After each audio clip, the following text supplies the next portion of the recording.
This is my 2015 Mitsubishi Lancer ES Sport. Now, it's a 2-litre MyVec engine, and the reason I'm making this video is in less than 24 hours, we're going to the track. Transition. So these are the tyres I'm running. I got this last week, and I've been getting used to them. I like them a lot. Really grippy, more grippy than I expected because I've never had expensive grippy tyres before.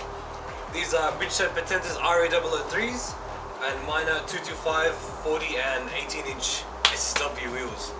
So apparently these are soft compared to more expensive tyres, so apparently they will not last as long on the track, so most likely I'll have to change it afterwards. But from driving for a week or two, I love it. It's really grippy. I've tested the limits of it and I like it a lot. With traction on, so with traction off, it's good to see what will happen. But yeah, those are the tyres. All four are RA003s. I've got stock rotors, stock calipers, and I've got heavy duty brake pads in there. Come to the back. So yeah, as I said before, on all four tyres, Bridgestone RA003s, 225, 40 R18, 18-inch. So I recently changed the shocks in the rear, both sides, because the rears were munted. We've gone to Melbourne, we've driven everywhere. The previous owner had might have got a tow bar, so the previous owner was towing a boat everywhere. We went to Bulwala, we went to Jindabyne, and I've never changed it, and the rear was always full of the boys in the bag, stuff in the boot, and at this, from last week, it was destroyed. I ordered new ones, just factory replacement Ultima shocks, but one step up, so the sport ones. I wanted to get adjustables, 3-month wait. I said don't worry about it, all good. These are hectic. I saw them last week. I've got king springs on all four shocks, front and back. King springs, lowering springs. It's like a 30mm drop, so it was like up here before. And since putting the shocks in, they're mad. The boys said they're hectic. Now it used to be every corner, every bump, going and you could feel everything, even some airtime. But now, clean. Go over the bump, that's it. Go straight through a corner, bumpy, go straight through it. No lifts, no butts, no skidding, no airtime. It's mad. So in terms of exhaust system and tips and all that, all it is just a muffler delete, fabricated up to just come out with a 4-inch tip.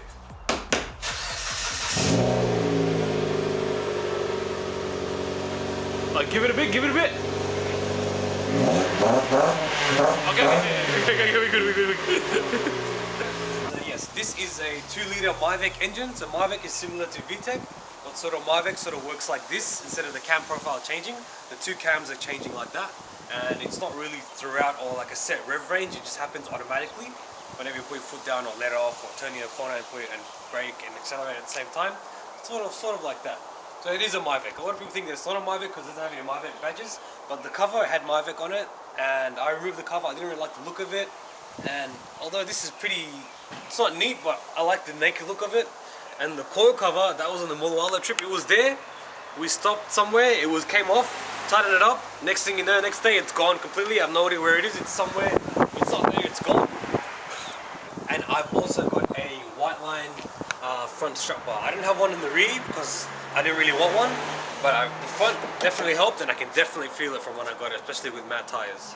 I've got a Rally Out snorkel from a Rally Out, which is a 2-litre turbo all-wheel drive motor, and I've also got an AK Racing performance filter in there. Apparently those are for the 2.4-litre models, but I managed to get it in and it works, and it sounds hectic.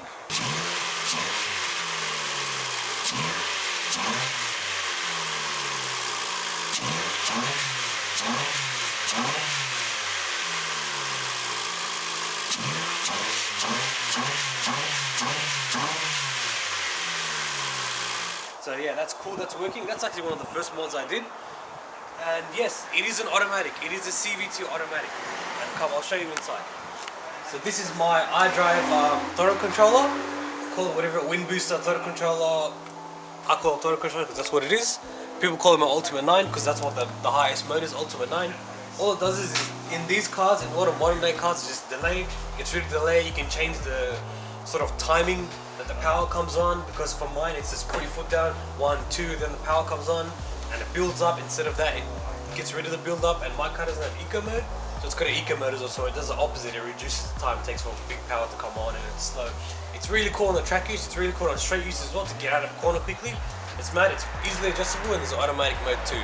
So that's perfect for my CVT gearbox. It's an automatic, it's a CVT box.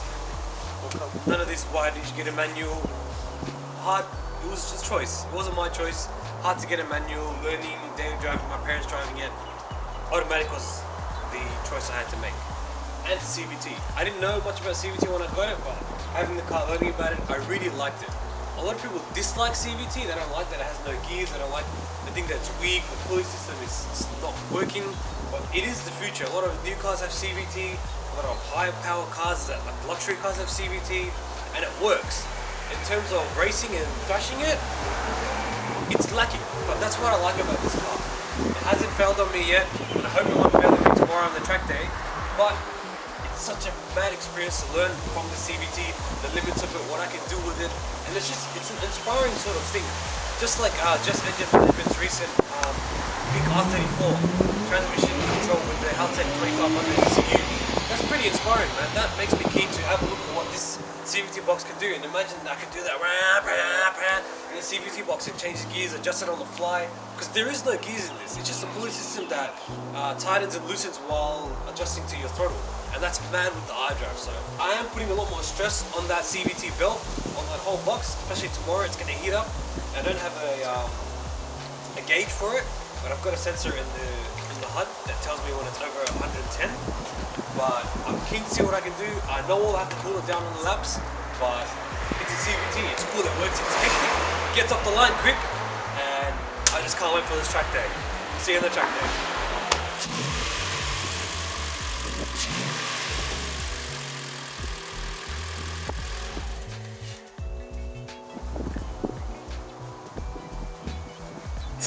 I got nervous. Blip is my blip. Just let it go. Stop.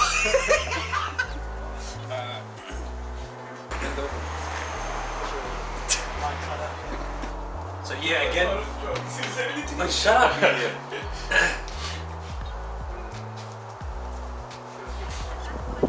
So yes, this is a 2-liter Myvec engine.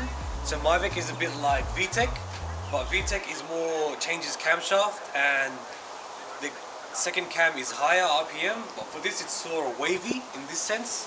So you could say VTEC is like this way, but Myvec is sort of this way. Nah, to cut that out, don't worry about that.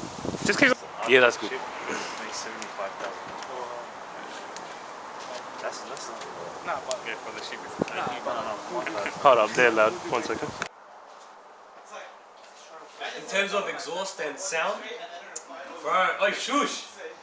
Wait, you know what you do? You say, yeah, in terms of exhaust Oh, and yeah, sound, Aye. That's we the. can do it in one take, yeah. Let him finish talking and then turn on because it's pretty loud. I'll just do this. Oh, He's gonna slap roof and then boom. But keep it in ignition. Keep it in ignition. So you have to hear the beep after. You start? Yeah, I'll just it's still rolling. Get lower a bit more if you can. Oh yeah, that's perfect.